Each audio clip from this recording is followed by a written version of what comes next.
आमच्या आयुष्यातल्या ज्या काही दुःखाच्या नाही का घटना आहेत त्याच्यातली ही सर्वात महत्त्वाची नाजूक आणि दुःखाची घटना आहे.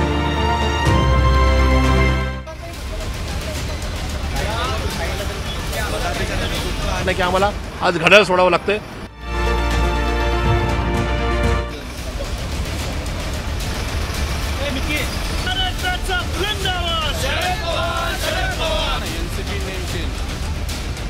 नॅशनलिस्ट काँग्रेस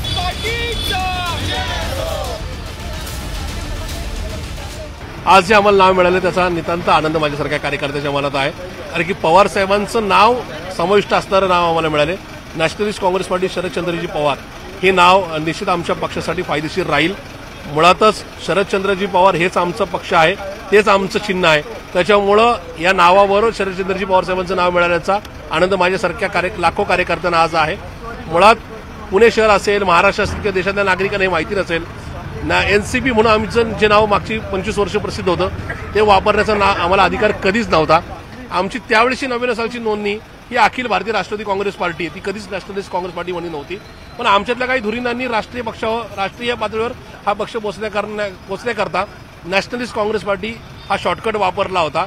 आज पलीकडच्या गटाला जे राष्ट्रवादी काँग्रेस पार्टीचं नाव घड्याळ गेलेलं आहे त्यांना एनसीपी वापरण्याचा अधिकार कालही नव्हता, आजही नाही, उद्या नाही.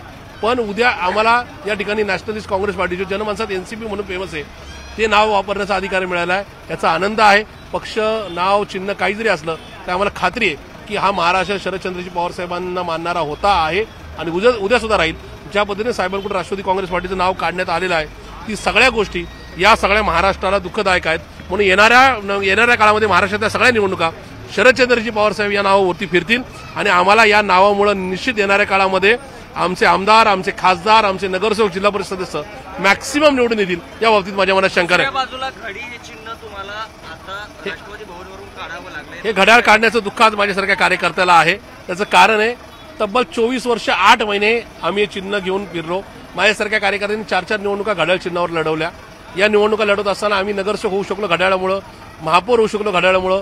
ह्या सुरेख आठवणी आहेत. त्याच्यामुळे आज हे घड्याळ काढत असताना निश्चित मनात दुःखाच्या भावना आहेत. आमच्या आयुष्यातल्या ज्या काही दुःखाच्या नाही का घटना आहेत त्याच्यातली ही सर्वात महत्त्वाची नाजूक आणि दुःखाची घटना की आम्हाला आज घड्याळ सोडावं लागतंय. पण शतकातल्या एका मोठ्या नेत्याबरोबर आम्ही कायम राहिल्याचा अभिमान, समाधान हे आम्हाला कायम आहे. आणि ते नाव म्हणजे शरदचंद्रजी पवार आणि त्यांच्या पक्षाबरोबर किंवा त्यांच्यावर असल्यामुळं उद्याच्या काळात महाराष्ट्रातल्या पुढच्या पिढ्या आम्हाला चांगल्या पद्धतीने लक्षात ठेवतील या बाबतीत माझ्या मनात शंका आहे.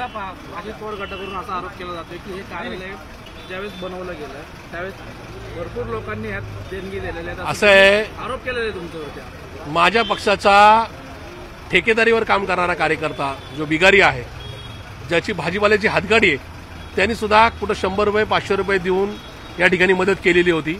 त्याच्यामुळे समोरचे जे बोलतात ते बोलण्यामध्ये त्यांनी नका ती वस्तुस्थिती सांगतायत. पण याचा अर्थ त्यांच्या पैशावर हे कार्यालय उभं राहिलेलं नाहीत. याच्यामध्ये सगळ्यांचा सहभाग होता. त्यावेळेस एकत्रित राष्ट्रवादी काँग्रेस पार्टी, त्या राष्ट्रवादी काँग्रेस पार्टीमुळे ज्यांना लाभाची पदं मिळालीत अशांनी त्यावेळेस त्या देणग्या दिल्या होत्या.